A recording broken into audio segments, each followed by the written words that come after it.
Hello friends, आज हम आपके साथ में एक ब्रेस्ट इम्प्लांट के लिए पेशेंट आए हैं।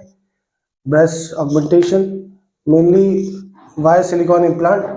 तो उनकी मार्किंग्स वगैरह हम कैसे करते हैं जो कि हमको सर्जरी के टाइम में गाइड करती है, वो सब शेयर करेंगे। इम्पॉर्टेंट है कि ये हमारी जो है ये सुप्रास्टेरनल एरिया है, ये मिड स्टर्नल लाइन है।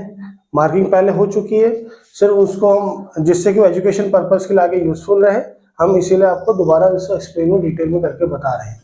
ये मिड क्लेविकुलर लाइन है, ये निपल वाला पार्ट है, ये आपका इंफ्रामेमरी फोल्ड वाला पार्ट है दोनों तरफ। आप ये देख सकते हैं, ये इंफ्रामेमरी फोल्ड है। अब इसमें भी हमको इम्प्लांट करते हुए कुछ चीज़ों का स्पेशली ध्यान रखना होता है कि जब हम इम्प्लांट डालें तो जो निपल एरिया वाला पार्ट है वो इम्प्लांट के बिल्कुल सेंटर में रहे, फर्स्ट थिंग। सेकेंड थिंग, हम जब डिसेक्शन करते हैं तो डिसेक्शन करते हुए अप्रॉक्सीमेटली सेंटर से 1 to 1.5 सेंटीमीटर का गैप हम रखते हैं दोनों तरफ, जिससे कि इम्प्लांट आपके दोनों तरफ के मिक्स ना हो जाए। उसको सिमेस्टिया बोलते हैं। और तो हम चाहते हैं कि दोनों इम्प्लांट सेपरेट रहें और बीच में प्रॉपर क्लीवेज बने। तो उसके लिए यहाँ इस एरिया में हम डिसेक्शन नहीं करेंगे। ये आप देख सकते हैं, ये प्री एक्सिलरी फोल्ड है और ये वाला पार्ट है, यहाँ तक ये आपके ब्रेस्ट वाला पार्ट आता है, क्योंकि आप यहाँ से देखेंगे तो यहाँ से आपके पेक्टोरलिस मेजर मसल की लेटरल बॉर्डर आती है। तो ये आपको देखना पड़ेगा। अब इसमें भी आपको मेन ये रहता है कि आपका डिसेक्शन होता है, it should not be more medial, it has to be lateral. तो अपन 1/3 2/3 के लेवल पे आप डिसेक्ट करते हो। आप जो प्रोसीजर रहता है उसमें हम नीचे सीधे जाते हो फेशिया तक, तो हम सब फेशियल इम्प्लांट डालते हैं, तो उसके रिजल्ट्स काफ़ी एविडेंट होते हैं और वो उसका लिप भी बेटर आता है और कंटूर भी अच्छे से होता है। आपको जानना चाहते हैं? सर एक्चुअली बस मुझे पोस्ट इम्प्लांट की थोड़ा सा क्वेरी है कि बाद में कभी कुछ प्रॉब्लम तो नहीं आता? वैसे मोस्टली तो मोस्ट कॉमनली तो नहीं आता है।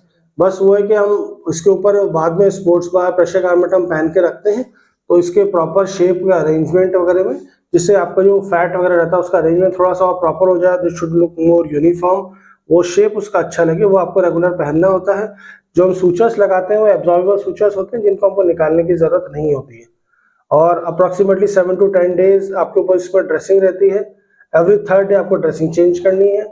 ड्रेसिंग किसी प्रॉपर नर्सिंग होम या हॉस्पिटल में चेंज होगी, घर पे ये खुद अपने हाथों से चेंज नहीं करेंगे। Very few things. तो सर मैं वर्किंग कब से स्टार्ट करूं? आप वर्किंग तो आप आफ्टर 24 आवर्स शुरू कर सकते हो, उसमें कोई इशू नहीं। वर्किंग नॉर्मल वर्क में कोई इशू नहीं है। आपके कुछ प्रिकॉशंस स्पेसिफिकली बस ये कि इसके ऊपर कोई डायरेक्ट इम्पैक्ट ना हो, किसी भी तरह की चोट ना हो, और माइनर इनमें इम्प्लांट में सबसे रिस्क रहती है बर्स्ट होने की। वो भी आपके तब रहता है कि अगर सपोज करो कि कोई भी शार्प ऑब्जेक्ट हल्का सा भी लगेगा, क्योंकि वो अंडर प्रेशर रहते हैं, तो कोई भी चीज अगर ऐसे टाइटली पैक्ड कट, उसको एक एग्जिट को जगह मिल जाती है। तो हमको इसके ऊपर किसी भी तरह का इम्पैक्ट बचाना होता है कि थोड़ा सा भी इम्पैक्ट होगा तो वो इम्प्लांट के लिए फिर इम्प्लांट खराब ही होता है, फिर आपको निकालना पड़ता है।